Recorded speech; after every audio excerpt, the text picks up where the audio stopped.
என் ஆவியில் நன்றாய் உணர்ந்தேன். அதே வசனத்தை இந்த இடத்திற்கு நான் ஆண்டவருடைய நாமத்தில் ஒரு வாக்குத்தத்த வார்த்தையாக சொல்லி ஜெபித்து விட்டு நான் கடந்து செல்ல விரும்புகிறேன். ஆதியாகமத்தின் புஸ்தகம் 49ஆம் அதிகாரம் 25ஆம் வசனம்.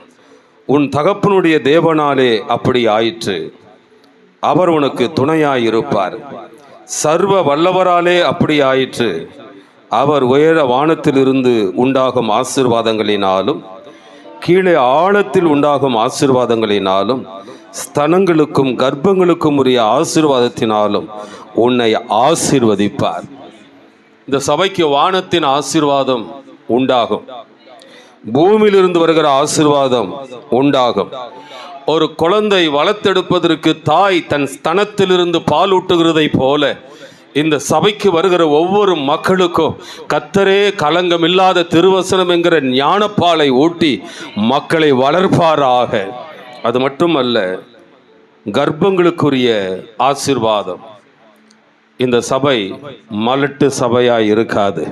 இந்த சபை ஆத்துமாக்களை ஈன்றெடுக்கிற சபையாய் இருக்கும்.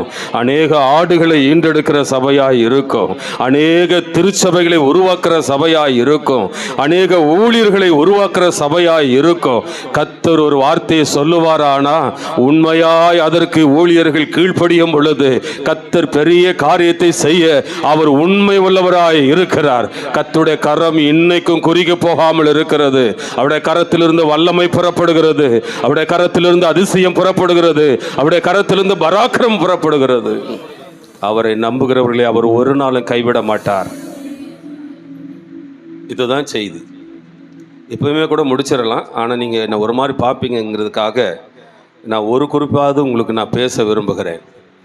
அவர் உயரத்தில் இருந்து உண்டாகும் ஆசீர்வாதத்தினாலே. கர்த்தர் நாமத்திற்கு ஸ்தோத்திரம். எப்பொழுதுமே வேதத்தை நீங்கள் கவனித்து பார்த்தீங்கன்னா, ஒரு திருச்சபை எடுத்துக்கொண்டாலும் ஒரு ஊழியனை எடுத்துக்கொண்டாலும் அல்லது விசுவாசி எடுத்துக்கொண்டாலும் அந்த வானத்தின் ஆசீர்வாதம் நமக்கு தேவை. இந்த உலகத்தை உண்டாக்கும் பொழுது முதல் முறையாக ஆண்டவர் படைத்ததில் ஆதியிலே தேவன் வானம் என்கிற அந்த முதல் இடத்தை அந்த வானத்துக்கு தான் ஆண்டவர் கொடுத்தார். ஆதியிலே தேவன் வானத்தையும் பூமியும் படைத்தார். கர்த்தர் நாமத்துக்கு ஸ்தோத்திரம். ஆபிரகாமை ஆண்டவர் அழைக்கும் பொழுது ஆண்டவர் அந்த வானத்தை அண்ணாந்து பாரு அப்படின்னு வானத்தை காண்பித்தார்.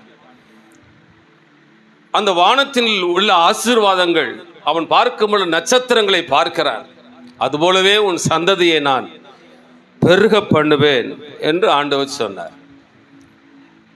திரளான ஜனங்கள் இயேசுவின் பிரசங்கத்தை கேட்டுக்கொண்டிருக்கும் பொழுது பசி, 5 அப்பமும் 2 மீனும் தான் ஒரு சின்ன பையன் கையிலிருந்து இயேசுவினிடத்தில் கொடுத்தார்கள். நீங்கள் வேதத்தை நீங்கள் வாசித்து பார்த்தால் அதை அவர் என்ன செய்தார்னா வானத்துக்கு நேரம் அப்படியே உயர்த்தினாராம். கீழே இருக்கிற வரைக்கும் அது ஒரு பையனுடைய பசியை மட்டும்தான் ஆற்றதாய் காணப்பட்டது. ஆனால் அது மேலே தூக்கும் பொழுது கர்த்தர் அந்த வானத்துக்கு நேராய் உயர்த்தினார் பாருங்க. நீங்கள் கீழே இறங்கும் பொழுது வெறும் அப்பமாக இறங்கலை, அந்த வானத்தின் ஆசீர்வாதத்தை இழுத்து கொண்டு அது இறங்கினது. அதனால் எடுக்க எடுக்க எடுக்க எடுக்க எடுக்க எடுக்க வந்து கொண்டே இருந்தது. இந்த அருமையான கால வேளையில் இந்த திருச்சபைக்கு அப்படி ஒரு வானத்தின் ஆசீர்வாதத்தை கர்த்தர் இந்த இடத்துல வைப்பாராக. அற்புதங்களை எடுக்க எடுக்க எடுக்க, அதிசயங்களை எடுக்க எடுக்க எடுக்க, ஓ பலவீனங்களை எல்லாம் மாற்றக்கூடிய வல்ல இந்த இடத்திலிருந்து புறப்பட்டு கொண்டே இருக்கும். எத்தனை எதிரிகள் துறவுகளை மூடி போட்டாலும் ஈசாக்குங்கிற ஒரு அபிஷேகம் பெற்ற ஒரு மனுஷன் அதை மேல கையை வைக்கும் பொழுது அடைக்கப்பட்ட ஊற்று கண்கள் எல்லாம் திறந்தது போலவே இந்த அருமையான பலிபீடத்திலிருந்து புறப்படுகிற வார்த்தை அநேக அடைக்கப்பட்ட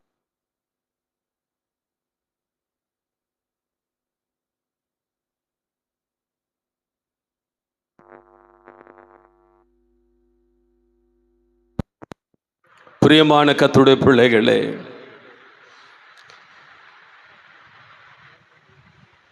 ஈசாக் யாக்கோபு பல ஏமாற்று வேலைகளை செய்து அவரிடத்தில் வந்து ஆசீர்வாதத்தை வாங்க வந்தான். எப்படி சொல்லி ஆசீர்வதித்தார் தெரியுமா? கர்த்தர் உனக்கு வானத்தின் பனியையும் பூமியின் கொழுமையும் மிகுந்த தானியத்தையும் திராட்சரசத்தின் ஆசீர்வாதத்தையும் தந்தருளுவாராக. முதல் ஆசீர்வாதமே நீங்கள் கவனித்து பார்ப்பீர்களேயானால், பரிசுத்தவான்கள் அந்த வானத்தின் ஆசீர்வாதத்தோடு தொடர்புள்ளவர்களாகவே இருந்தார்கள். இன்னைக்கு என்னை போன்ற ஊழியர்கள் அந்த வானத்தை பார்க்கிறவர்களாகவே இருப்பார்களேயானால், நான் அழுத்தம் திருத்தமாய் ஆணித்தரமாய் சொல்லுவேன், அழைத்த தெய்வம் ஒரு நாளும் கைவிட மாட்டார். வனாந்தரமாய் இருந்தாலும் யோவான் ஸ்நானகனை தேடி மக்கள் போகும்படி செய்தவர். கேரி தாற்றண்டையில ஒளித்து கொண்டிருந்தாலும் எலியாவை தேடி காகங்கள் கடந்து வந்ததை போலவே கர்த்தருடைய கரத்தை நோக்கி பார்க்கிற ஒவ்வொரு ஊழியக்காரனும், அது மந்தியூர்ல இருந்தாலும் சரி, அது எந்த ஊர்ல இருந்தாலும் சரி, மந்தியூருக்கு வேறொரு தேவன், சென்னைக்கு இன்னொரு தேவன் அல்ல, ஒரே தேவன். அவர் எல்லாவற்றையும் போஷிக்க அவர் உண்மை உள்ளவராய் இருக்கிறார். அதனால் நான் கிராமத்தில் ஊழியம் செய்கிறேன், நான் விசுவாசத்தில் ஊழியம் செய்கிறேன். அங்கே என்ன பார்க்குறீங்க, இங்கே என்ன பாருங்கள். விசுவாசம் அதுக்கு தான் உங்களை முன்னால் கொண்டு உட்கார வச்சுருக்கிறது. சரியா? கர்த்தரை நோக்கி பாருங்கள். எனக்கு ஒத்தாசை வரும் பர்வதங்களுக்கு நேராக என் கண்களை நான் ஏறெடுக்கிறேன். இந்த வானத்தையும் பூமியும் உண்டாக்கின கர்த்தரிடத்திலிருந்து எனக்கு ஒத்தாசை வரும். அல்லேலூயா. பாஸ்டர் ஜோன்ஸ் உங்களை ஒழித்து கொண்டு வந்தாலும் இனிமேல் இங்கே ஜோன்ஸை நோக்கி பார்க்கக்கூடாது. யாரை நோக்கி பார்க்கணும்? ஆமாம், அவரை நோக்கி பார்த்தா நீங்கள் திட்டிக்கிட்டே இருப்பீங்க, அந்த மனுஷன் என்ன நம்மளை ஒன்றுமே செய்யலை, கண்டுக்கவே இல்லையே. எதுக்கு கண்டுக்கணும்னு நான் கேட்குறேன். அல்லேலூயா. அவரை நம்பியா ஒழித்துக்கு வந்தீங்க? கர்த்தரை நம்பி தானே ஒழித்துக்கு வந்தீங்க. ஆனால் நீங்கள் ரொம்ப நல்ல ஒரு மாதிரி தெரியுது. ஆனால் மைக்கை பிடிச்சாதான் கொஞ்சம் எமோஷனல் ஆகிடுறீங்க. சரி, போக போக அதெல்லாம் சரியாக போயிடும். கர்த்தருடைய நாமத்திற்கு மகிமை உண்டாகட்டும். அந்த வானத்தின் ஆசீர்வாதம் நமக்கு தேவை. கலிலேயா கடற்கரை அருகே கொன்னை வாய் செவிடு போன்ற ஒரு மனிதனை இயேசு அவனுடைய காதில் தொட்டு அவர் என்ன செய்தாராம்? அன்னார்ந்து பார்த்தாருன்னு தான் வேதம் சொல்லுது. நீங்கள் கவனிக்கணும், இயேசுனுடைய ஊழியத்தில் அவ்வளவு அற்புதம் நடந்ததற்கு அவர் எப்பொழுதும் அந்த வானத்தோடு தொடர்புள்ளவராகவே இருந்தார். அவர் அன்னார்ந்து பார்த்து சொன்னாரு, எப்பத்தா அப்படின்னா திறக்கப்படுவதாக என்று அர்த்தமா. நான் நினைக்கிறேன் அந்த வானத்தின் மதகுகளை கத்த திறந்தாராம்.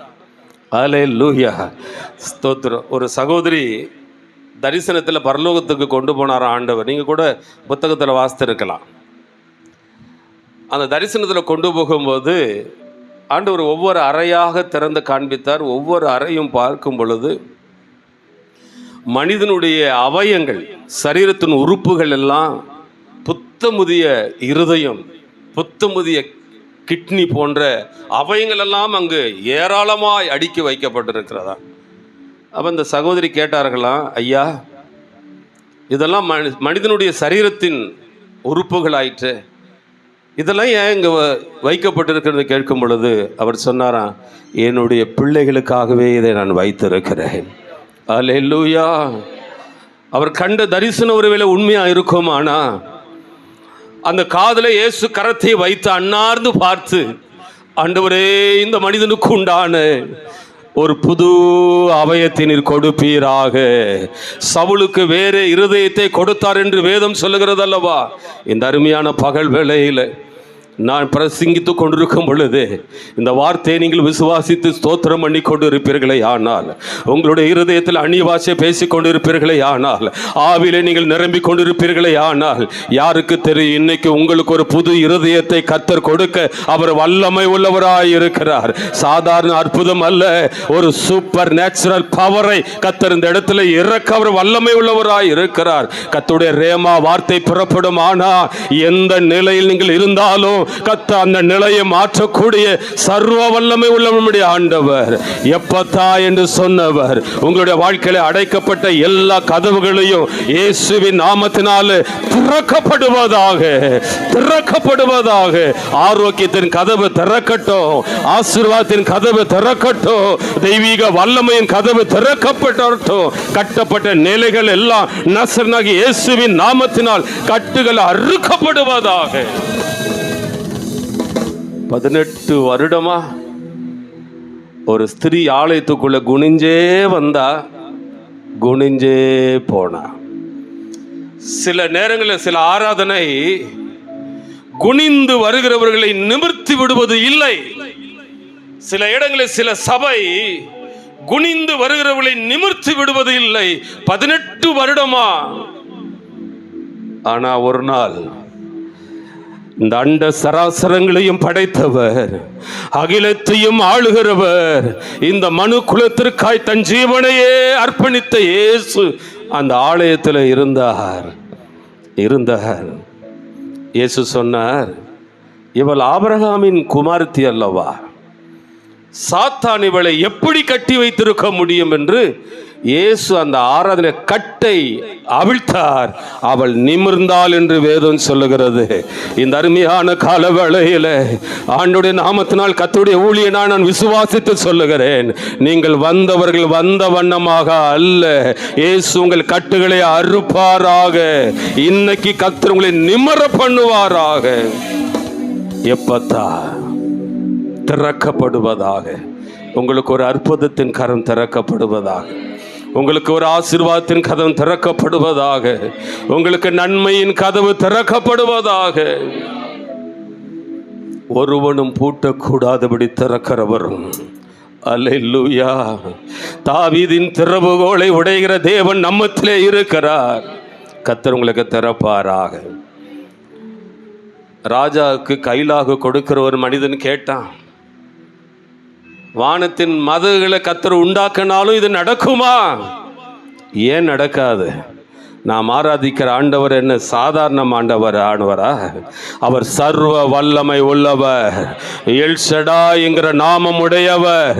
இந்த அருமையான பகல் வேளையில் நீங்கள் விசுவாசிப்பீர்களே ஆனால் இன்னைக்கே ஒரு அற்புதத்தை கர்த்தர் செய்ய வல்லமை உள்ளவராயிருக்கிறார். நீங்கள் ஜெபித்துட்டே இருக்கணும். கர்த்தருடைய வார்த்தைனா கொஞ்ச நேரம் தான் பேசுவேன். ஜெபிச்சுட்டே இருங்க. 1000 பிரசங்கங்கள் சாதிக்க முடியாததை ஒரு தேவ பிரசனம் சாதிச்சிடும். தேவ பிரசனம் இந்த இடத்துல இறங்க வேண்டும். அப்படியே ஷக்கினா மகிமை இந்த இடத்துல இறங்க வேண்டும். நிலையங்கி தரித்தவராய் ஒருவர் நம்மத்திலே உலாவிக் கொண்டு, ஹல்லேலூயா ஹல்லேலூயா, எபேசு சபையில் மட்டுமல்ல, இந்த அருமையான மந்தியூர் சபையிலும் அவர் நிலையங்கி தரித்தவராய் உலாவுவாராக. ஹல்லேலூயா. யோவான் ஸ்நானகன் சொல்லுகிறார், நாம் அறியாத ஒருவர் இங்கே இருக்கிறார். நாம் அறியாத ஒருவர் இங்கே இருக்கிறார். நான் ஆவில ரொம்ப நல்லா ஃபீல் பண்ணுறேன். நாம் அறியாத, நம்முடைய கண்களுக்கு தெரியாத ஒருவர் இந்த இடத்துல இருக்கிறார். நம்முடைய கண்களுக்கு தெரியாத ஒருவர் இந்த இடத்துல இருக்கிறார். ஓ ஹல்லேலூயா சந்தன ரிகபலதனபா. அவர் உங்கள் அருகாமல் இருக்கிறது உங்கள் சரீரம் உணரும். ஒரு மின்சாரத்தை போன்ற ஒரு வல்லமை உங்களுக்குள்ளாய் ஊடுருவி பாய்கிறத நீங்க உணர போகிறீங்க.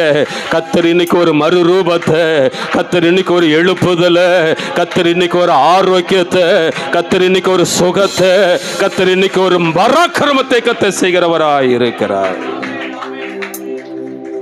வானத்தின் ஆசீர்வாதம். ரவித்தீமிலே இஸ்ரவேல் ஜனங்கள் பாளையம் இறங்கினார்கள். குடிக்க தண்ணி இல்லை. வேதம் சொல்லுது, எல்லாரும் மோசையை நோக்கி பார்த்தார்கள். யாத்திராகம் 17ஆம் அதிகாரத்தில். ஆனால் அதே வேதம் சொல்லுகிறது, மோசே கர்த்தரை நோக்கி பார்த்தான். ஜனங்கள் மோசையை நோக்கி பார்க்கும் பொழுது அற்புதம் நடக்கல.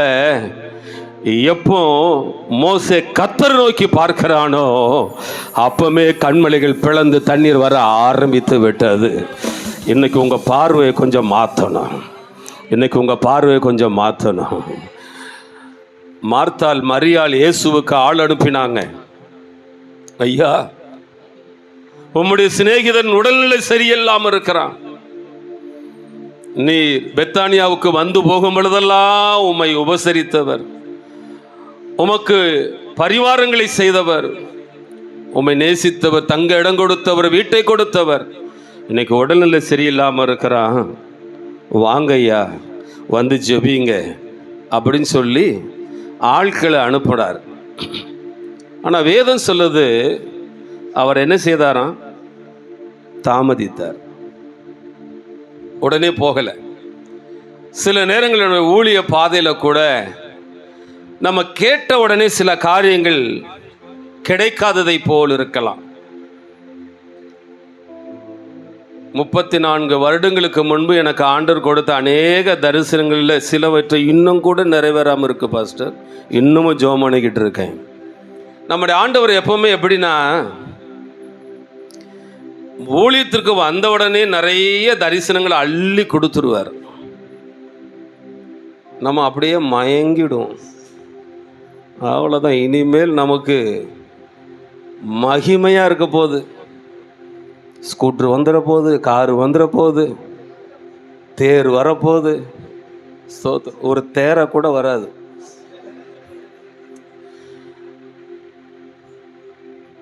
யோசேப்புக்கு ஒரு தரிசனம் கிடைச்சது. ஏன் அரிக்கட்டு மட்டும் தலை நிமிர்ந்திருக்க, அது எப்போ கிடைச்சது? அதுக்கப்புறம் தான் அடியே, அதுக்கப்புறம் தான் போட்டு லெஃப்ட்டு ரைட்டு நிந்தனை போராட்டம். ஸ்தோத்திரம். அவரு கூட கேட்குறார், ஆண்டவரே அந்த பானபாத்திரக்காரங்க இடத்துல நான் இங்கே களவாய் கொண்டு வரப்பட்டேன், இங்கு கொண்டு வருவதற்கு நான் ஒரு தகுதியும் இல்லை. ஸ்தோத்திரம். நான் இங்கேருந்து வெளியே போகணும். அவருடைய நோக்கமே அதான், இந்த ஒரு விடுதலை. நான் கூட ஒரு நாள் ஆண்டவர்கிட்ட கேட்டேன், ஆண்டவர் 13 வருஷமாக அவனை போட்டு வறுத்து எடுத்தீங்களே, ஏன் ஆண்டவர்? அவன் கேட்டது ஒரு விடுதலை தானே, ஆண்டவரால் கூடாதா என்ன? நிச்சயம் கூட தானே, ஏன் கொடுக்கல விடுதலை? ஒருவேளை இந்த ஜெயிலில் இருந்து விடுதலை கொடுத்துருந்தா என்ன நடந்திருக்கும் கொஞ்சம் யோசித்து பாருங்களேன். ஏன் பேதுரை வெளியே ஜெயிலிருந்து வெளியே கொண்டு வந்தார்ல, அப்படி யோசேப்பை கொண்டு வந்திருந்தா இப்போ மறுபடியும் போத்திபார் வீட்டுக்கு போயிருக்க முடியாது. வேலைக்கு எங்கே போயிருக்கணும்? இந்த மந்தி ஊரில் எங்கேயாவது பக்கத்தில் போயிட்டு அம்மா வேலை கொடுங்கன்னு கேட்டால் அவங்க கேட்டிருப்பாங்க, எங்கேருந்து வருகிறாய்? இவன் என்ன சொல்லியிருப்பான்? ஜெயிலிருந்து வரேன்னு சொல்லியிருப்பான். ஜெயிலிருந்து வந்தால் நம்ம வேலை கொடுப்போமா? என்ன கேஸு? Rape case. சுத்தமாக கொடுக்க மாட்டோம் வேலை.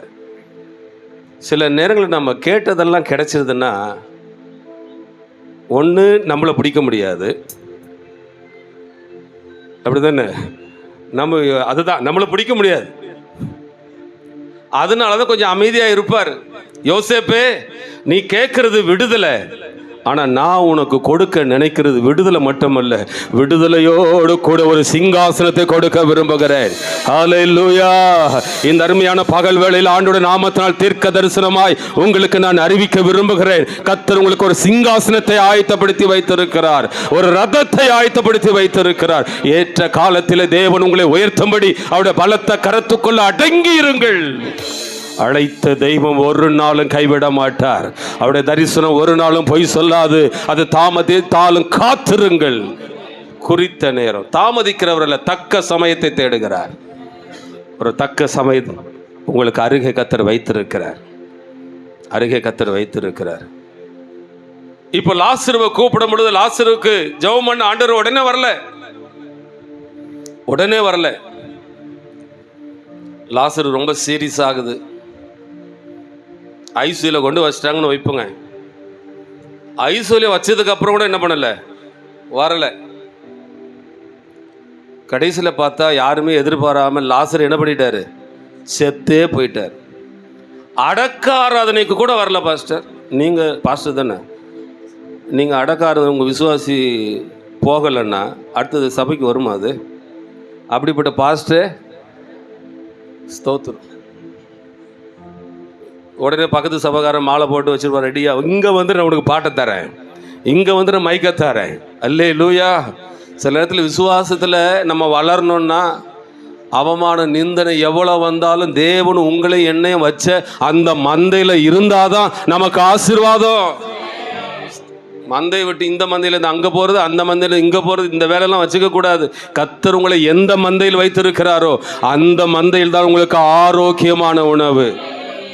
கடைப்பாலுக்கும் தாய்ப்பாலுக்கும் வித்தியாசம் இருக்குது. தாய்ப்பாலில் தான் போஷாக்கு உண்டு.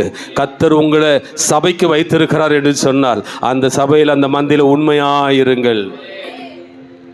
அடக்க ஆராதனை கூட வரல. இப்போ இந்த மார்த்தாள் மரியாள் வசனத்தோடு கேட்காம மார்த்தாள் என்ன செய்தாராம்? பற்பல வேலையில். ஆமாம், நானும் இங்கே வந்தோடனே எல்லாம் சுற்றி பார்த்தேன். யாரெல்லாம் என்னென்ன வேலை செய்கிறாங்க, விசுவாசிகள் எவ்வளோ பேர் இருக்காங்க, அங்கே வேலை செய்கிறவங்க எவ்வளோ பேருங்க, எல்லாம் பார்த்துட்டு தான் வரேன். யாரெல்லாம் மார்த்தாள், யாரெல்லாம் மரியாள் அப்படின்னு சொல்லிட்டு. ஸ்தோத்திரம். இந்த அம்மாவுக்கு எவ்வளோ கோபம் வந்திருக்கும். நான் எவ்வளவு கஷ்டப்பட்டு மீன் குழம்பு என்ன, கறி குழம்பு என்ன, அந்த என்ன, இது என்ன, எங்கள் வீட்டுக்கு ஒரு பிரச்சனைனா வந்து நிற்கலையா பாஸ்டர், எங்களுக்கு ஒரு முக்கியத்துவம் கொடுக்கல. எதுக்கு உனக்கு முக்கியத்துவம் கொடுக்கணும்? அப்படி கேட்க தோணும், கேட்க முடியாது.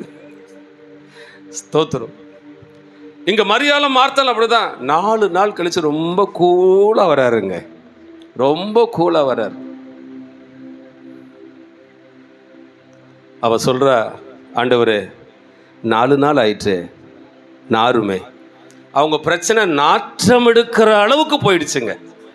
நாற்றம் எடுக்க இன்னைக்கு ஒரு வேளை உங்கள் பிரச்சனை நாற்றம் எடுக்கிற அளவுக்கு போயிடுச்சா, கவலைப்படாதீங்க, கவலைப்படாதீங்க. இந்த இடத்துல ஒருவர் உலாவிக் கொண்டு இருக்கிறார். அவர் சாதாரணமானவர் அல்ல, அவர் சர்வ வல்லமை உள்ளவர். ஹல்லேலூயா.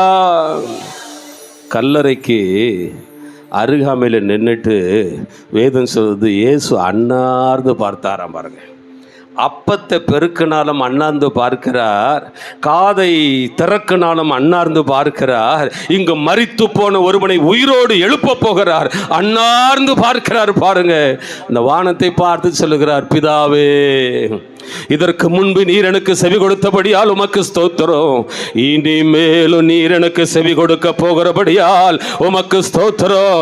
லாசருவே, எழும்பி வெளியே வா. ஹல்லேலூயா. அந்த ரேமா வார்த்தை என் மனசில் மறுபடியும் படுது. இந்த பலிபீடத்திலிருந்து கர்த்தர் புறப்பட பண்ணுவார், நிச்சயம் புறப்பட பண்ணுவார். அற்புத அடையாளங்கள் ஜனங்கள் பார்ப்பார்கள். ஹல்லேலூயா. இந்த ஸ்தலத்தை கர்த்தர் ஒரு பெதஸ்தாவாய் மாற்றுவார். கர்த்தர் உங்களை கொண்டு அப்படி செய்வார், உங்களை கொண்டு நிச்சயம் செய்வார். ஜபத்தை கூட்டணும். சில முள்ளு வந்து குத்தும், சில முள்ளு குத்தும். குத்தும் போது முள்ளை பார்க்கக்கூடாது. அவர் சொல்லிட்டார், என் கிருபை உனக்கு போதும்பா. கிருபையை பார்க்கணும். முள்ளை பார்த்தா கோபம் வரும், கிருபையை பார்த்தா தாண்டி போவதற்கு பலன் வரும். ஹல்லேலூயா. இன்னைக்கு முள்ளை பார்க்கக்கூடாது, கிருபையை பார்ப்போம். என் கிருபை உனக்கு போதும், உன் பலவீனத்தில் என் பலன் பூரணமாய் விளங்கும். ஸ்தோத்திரம். சில வருடங்களுக்கு முன்பு அதிகாலையில் ஆண்டவர் நல்லா தூங்கிட்டு இருக்கும் பொழுது என்று சொன்னார். ஒரு விசுவாசி குடும்பத்தை காண்பித்து, ஆபிரகாம் அவங்க வீட்டில் போயிட்டு 13,500 ரூபாய் விடியறதுக்கு முன்னால் கொண்டு போய் கொடு அப்படின்னார். உடனே எழும்பினேன். 13,500 ரூபா கவரில் போட்டு அதிகாலையில் போயிட்டு அவங்க வீட்டு காலிங் பெல்ல அடித்து, அவங்க தூங்கிட்டு இருந்தாங்க, அவங்க வெளியே வந்தாங்க. அந்த குடும்ப தலைவர் வெளியே வந்தார். பாஸ்டர், என்ன காலையில் வந்திருக்கீங்கன்னு கேட்டார். அப்போ நான் சொன்னேன், என்னன்னு தெரியல, ஆண்டவர் காலையில் என்ன உங்கள் வீட்டில் கொண்டு வந்து இந்த காணிக்கை கொடுக்க சொல்லுன்னு இந்த காணிக்கை அவங்க கையில் கொடுத்தேன். காணிக்கையா? பொதுவாக விசுவாசிகள் தான் ஊழியர்கள் காணி கொடுப்பாங்க, நீங்கள் வந்து எங்களுக்கு காணி கொடுக்குறீங்களேன்னு கேட்டாங்க. நான் சொன்னேன், ஏசப்பா கொடுக்க சொன்னார். அவர் பிரித்து கூட பார்க்கல, வாங்கி பாஸ்டர் இதில் எவ்வளோ இருக்குன்னு கேட்டார். நான் சொன்னேன் 13,500 ரூபா இருக்குன்னு. அடுத்த செகண்டு அவருடைய 2 கண்களும் அப்படியே தண்ணி அப்படியே வடியுது, 2 கண்களும். நான் கேட்டேன், ஏன் அழுவுறீங்கன்னு கேட்டேன். அந்த கதவை நல்லா திறந்தார், அவருடைய வீட்டு கதவை. பாருங்க பாஸ்டர்னாரு. கட்டிலில் அவங்க சின்ன பையன் படுத்திருக்கான். பாஸ்டர், ஒரு 3 மாதமாக என் பையனுக்கு நான் ஸ்கூல் ஃபீஸ் கட்டலை. பலமுறை சொல்லி அனுப்பிட்டாங்க. நானும் நாளைக்கு தரேன், இன்றைக்கி தரேன், நாளைக்கு தரேன்னு சொல்லிகிட்டே இருந்தேன். எனக்கு கொடுக்க முடியல. நேற்று அவனை ஸ்கூலில் முட்டி போட வச்சாங்களாம். அவன் வந்து சின்ன பையன்தான். சாயந்தரம் வீட்டுக்கு வந்தோடனே அந்த ஸ்கூல் பேக்கை கட்டில் தூக்கி போட்டு அவங்க அப்பாட்ட சொன்னாரான், டேடி நாளிலேருந்து நான் ஸ்கூல் போக மாட்டேன்.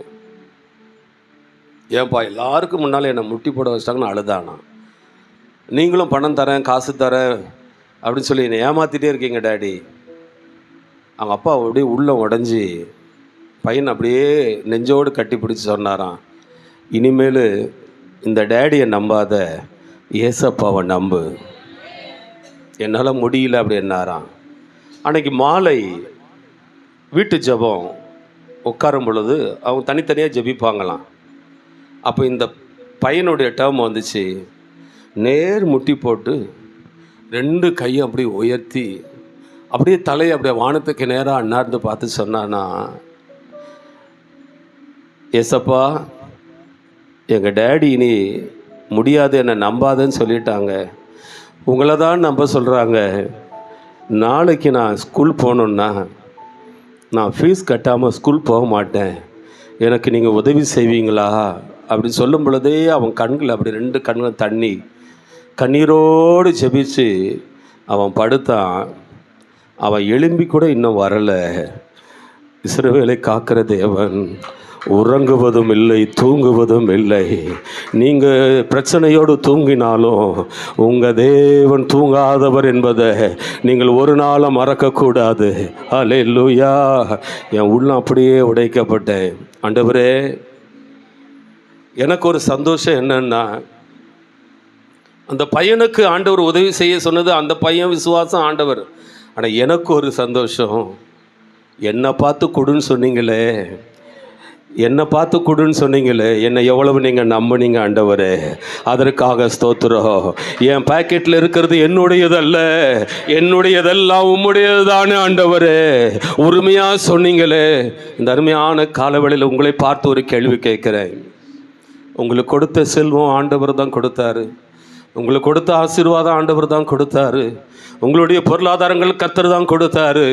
ஆனால் ஆவியானவர் உங்கள் உள்ளத்தில் பேசும் பொழுது நீங்கள் ஆண்டவருக்கு செய்யக்கூடிய நம்பிக்கைக்கு உரியவர்களாக நீங்கள் இருக்கிறீங்களா?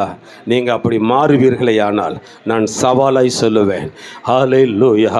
கர்த்தரை நம்புகிறவர்கள் செழிப்பார்கள், கர்த்தரை நம்புகிறவர்கள் செழிப்பார்கள். எந்த நன்மையான ஈவும் எந்த பூரணமான வரும் பரத்திலிருந்து உண்டாகி ஜோதிகளின் பிதாவிடத்திலிருந்து வருகிறது போலவே இந்த அருமையான இந்த சபைக்கு இங்கு வந்திருக்கிற ஒவ்வொருவருக்கும் அது பூமியில் இருந்தல்ல, அல்லது ஒரு மனிதனிடத்தில் இருந்தல்ல, அது பரத்திலிருந்து உங்களுக்கு எனக்கு உண்டாயிருப்பதாக. அல்லேலூயா. கர்த்தருடைய நாமத்திற்கு மகிமை உண்டாகட்டும். கர்த்தர் உங்களுக்கு வானத்தின் ஆசீர்வாதத்தை கட்டளையிடுவாராக. நான் 4 குறிப்பு பேசணும்னு நினைச்சேன். இந்த ஒரு குறிப்பில் நான் என்னுடைய செய்தியை நிறைவு செய்கிறேன். நம்ம எல்லாரும் அப்படியே கண்களை மூடி, நான் ஆரம்பத்தில் சொன்னதை போல கொஞ்ச நேரம் நீங்கள் ஜெபிக்கணும், ஆவியில் ஜெபிக்கணும், ஆவியில் ஜெபிக்கணும். எனக்கு ஒத்தாசை வரும் பர்வதங்களுக்கு நேராய் என் கண்களை ஏறெடுக்கிறேன். சொல்லுங்க, எனக்கு ஒத்தாசை வரும் பர்வதங்களுக்கு நேராய் என் கண்களை நான் ஏறெடுக்கிறேன். இந்த வார்த்தை சொல்லிகிட்டே இருங்க, இந்த வார்த்தையை சொல்லிக்கிட்டே இருங்க. நீங்கள் எப்பேற்பட்ட பிரச்சனையோடு வந்திருந்தாலோ, ஓ ரதன ரிகபா ஷபா லதனபா அல்லேலூயா, ஒரு செக்கினா மகிமை இந்த இடத்துல இறங்கி வருவதாக, ஒரு அக்கினிமயமான ஒரு வல்லமை இந்த இடத்துல இறங்கி வருவதாக. உம்முடைய பிள்ளைகளை ஆண்டவரை சீரழித்து கொண்டிருக்கிறதான எல்லா சாப கயிறுகளும் இப்பொழுது பரத்தின் அக்கினி நெருப்பை பட்ட நூலை போல அருந்து போடப்படுவதாக. ஆண்டவரே, அறுக்கப்பட்டு போவதாக. உம்முடைய பிள்ளைகளை விடுதலையாக்குவீராக. உம்முடைய பிள்ளைகளுக்கு ஒரு அற்புதம் செய்வீராக. உம்முடைய கரம் உம்முடைய பிள்ளைகளை ஆண்டவரை விடுதலையாக்கும்படி நாங்கள் ஜெபிக்கிறோம். இந்த மந்தி ஒரு சபைக்காக ஸ்தோத்திரம் ஆண்டவரே. ஆண்டவரே, இந்த சபை ஆண்டவர் போட்டிக்காக ஆரம்பிக்கப்பட்டது அல்ல என்பதை நீர் அறிகிறீர் ஆண்டவரே, நீர் அறிகிறீர் ஆண்டவரே. தகப்பனே, உமக்கு ஸ்தோத்திரம். ஸ்தோத்திரம் ஸ்தோத்திரம் ஸ்தோத்திரம். ஆத்துமாவை அறுவடையை ஆண்டவரே உண்டாக செய்வீராக. இதன் மூலமாய் ஆண்டவரே அநேக இடங்களிலே கிளை ஊழியங்கள், கிராமங்களிலே ஊழியங்கள், ஆண்டவரே திருச்சபையில் இல்லாத இடங்கள் திருச்சபைகள் உருவாக, ஊழியர்கள் உருவாக இப்பொழுதே இதை நீங்கள் ஆண்டவரே ஆசீர்வதிப்பீராக, ஆசீர்வதிப்பீராக, ஆசீர்வதிப்பீராக. ஹல்லேலூயா ஹல்லேலூயா ஹல்லேலூயா ஹல்லேலூயா. விடாதீங்க விடாதீங்க, ஜெபத்துல போராடுங்க, ஜெபத்துல போராடுங்க. யாக்கோபு போராடினா பாருங்க, அப்படி போராடுங்க. அப்பா என்னை தொடாம போகாதீங்க சொல்லுங்க, என்னை தொடாம போயிடாதீங்க ஆண்டவரே, என்கிட்ட கிரியை செய்யாம போயிடாதீங்க. இந்த நாள் எனக்கு ஒரு மகிமை நாளா இருக்கட்டும், இந்த நாள் எனக்கு ஒரு விடுதலை நாளா இருக்கட்டும் சொல்லுங்க சொல்லுங்க. கேட்கிற எவனும் பெற்றுக்கொள்வான், கேட்கிற எவனும் பெற்றுக்கொள்வான். பிசாசு தோத்து போவானாக, பிசாசின் தந்திரங்கள் இயேசுவின் நாமத்தினால் முறியடிக்கப்படுவதாக. ஹல்லேலூயா ஹல்லேலூயா ஹல்லேலூயா. போதாது, இந்த சத்தம் போதாது, இன்னும் சபையே சபையே ஆவியானவரே இறங்குவீராக, ஆவியானவரே இறங்குவீராக. கரங்களை தட்டி கர்த்தரை மகிமைப்படுத்துங்க பார்க்கலாம். ஹல்லேலூயா ஹல்லேலூயா ஹல்லேலூயா.